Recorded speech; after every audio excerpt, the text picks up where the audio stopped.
We started off our most recent Zion Canyoneering trip with a run through Lower Refrigerator Canyon.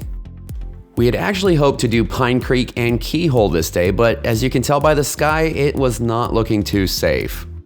Luckily, Refrigerator Canyon has little to no risk of flash flooding, and it's a very short canyon, so if the weather did go bad, we would be in and out.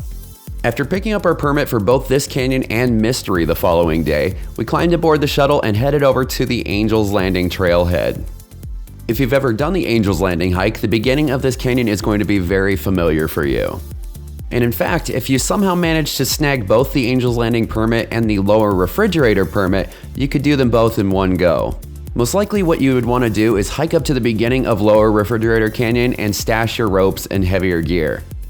Then you can hike up, do Angel's Landing, and come back and finish the canyon. That would make for a pretty epic day in our opinion. We'd never actually seen anyone doing this canyon while we were hiking up to Angel's Landing, so we were pretty surprised to see that the canyon is actually right here. It had been a couple of months since we'd last climbed Angel's Landing, and I almost forgot how much of a leg workout this climb was. On the bright side, we did get to skip Walter's Wiggles. Websites like RopeWiki say that this canyon can have either 3 or 4 rappels. We ended up doing 4 in this video, and the biggest one was at the very end. It had a height of right around 190 feet. And here we are at the beginning of the technical section for Lower Refrigerator Canyon. Even though we ended up lucking out and not encountering any rain over the course of this canyon, wind was another story. Mother Nature ended up having some pretty interesting tricks up her sleeve, and we ended up experiencing wind gusts of right around 40 miles an hour as we made our way back down towards the valley floor. After a short and easy down climb, we found ourselves at Rappel 1, and this is the one that is not listed on RopeWiki. I'm sure that more experienced canyoneers could probably just down climb this, but between the wind and our experience levels, we figured it would just be safer to rappel it. The howling winds seemed like they were just waiting for us to get on rope, and then they would turn up full blast. We've definitely dealt with some wind in the past, but this was taking it to a whole nother level. Just note that if you are doing this first part as a rappel, it does have a tiny bit of an awkward start.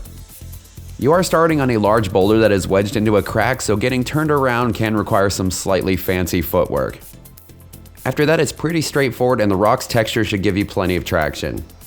Rappel 2 is a little bit easier. It's about 30 feet high and it drops you down into a pool. When we went, the pool was empty, so it was pretty easy. You just dropped into it and then climbed right back out. If you do end up encountering water though, there is a chance you might be able to traverse this narrow ledge and avoid it. And this brings us to the last 2 rappels of this canyon, which are back to back. But before you finish the canyon, we highly recommend taking a break to enjoy the view from here. And here you can see the wind making things difficult again. Depending on the experience level of your group, you might have to give some consideration to who goes first. At the bottom of this 115-foot rappel, you will be landing on a narrow 3-person ledge.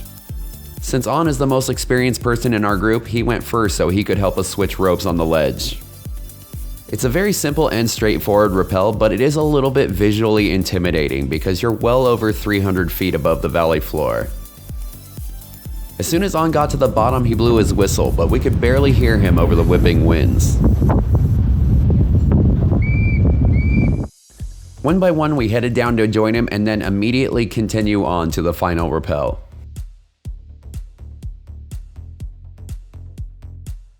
Almost this entire canyon is visible to people hiking Angel's Landing, so don't be surprised if you develop a little bit of a fan club. While some of us enjoyed the attention and putting on a show, the newfound fame didn't seem to bother 𝐀𝐃𝐕𝐄 one bit. And here we are at the ledge for the final rappel.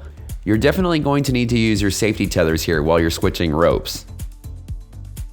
As I mentioned before, the final rappel is 190 feet high and it is mostly overhang. Doing this on a windy day was definitely going to make things interesting, and most of us spun around in circles the entire way down.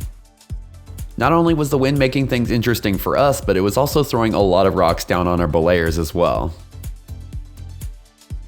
Even though this canyon is quite short, it is really fun and it's pretty hard to beat the scenery here. It's still hard to believe that we didn't know that this existed after all of our times of climbing Angel's Landing.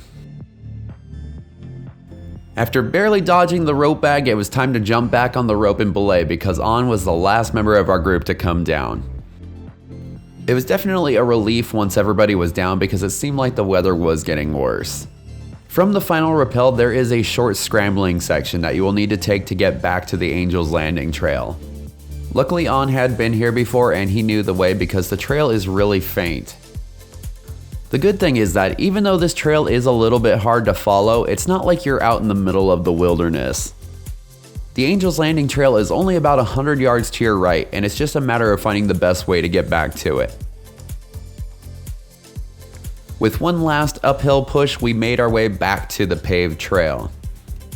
From here you can get one last great look at Lower Refrigerator Canyon, and then it's a nice easy stroll all the way back to the car.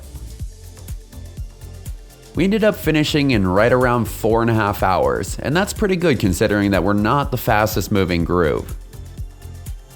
Be sure to stay tuned for next week's video because we're going to be taking on Mystery Canyon, which if you're not familiar will have us rappelling down into the Narrows. And one last pro tip, if you finish Lower Refrigerator Canyon early enough, be sure to stop by the lodge and grab an ice cream. It's delicious. And that is going to do it for this video. What is your favorite canyon in Zion? Let us know in the comments below. For more awesome adventure videos, don't forget to subscribe to the channel. And for all the information about this adventure and other awesome things to do in Zion, head on over to 𝐷ADventurelife.com.